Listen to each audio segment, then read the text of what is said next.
મહારાષ્ટ્રના મુખ્યમંત્રીને લઈને પેચ ફસાયો હતો। 2019 જેવી જ પરિસ્થિતિ ઊભી થઈ કે શું, એ સવાલો ચર્ચાઓ ઘણી બધી હતી, પણ આખરે એકનાથ શિંદેને હવે મનાવી લેવામાં આવ્યા છે। એકનાથ શિંદેનું કહેવું છે કે ભારતીય જનતા પાર્ટીના સીએમ મને મંજૂર છે, અમે મહાયુતિ તરીકે આગળ વધીશું અને ઘણા બધા સપનાઓ પૂરા કરવાના છે।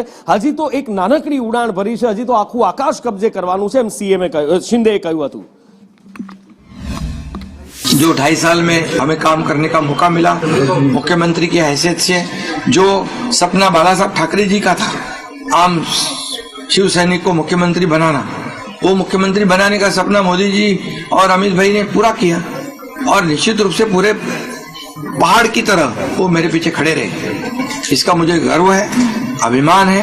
और उन्होंने जो सपोर्ट किया पिछले 2.5 साल में सरकार को आगे बढ़ाने में, फंड्स के प्रोविजन में, सब जो हर क्षेत्र के विकास के लिए उन्होंने पूरी तरह योगदान दिया है। इसलिए मैं उन दोनों का बहुत बहुत काफी आभारी हूँ। और हमारी सरकार हमारे बाला साहब ठाकरे जी के विचारों पे चलती है। आनंद दीघे साहब हमारे गुरु है और निश्चित रूप से ऐसी सरकार जो है आम जनता की सरकार है, सर्व सामान्य मानुष की सरकार है, एक कॉमन मैन की सरकार है। मैं मुख्यमंत्री खुद को नहीं समझता था, मैं सीएम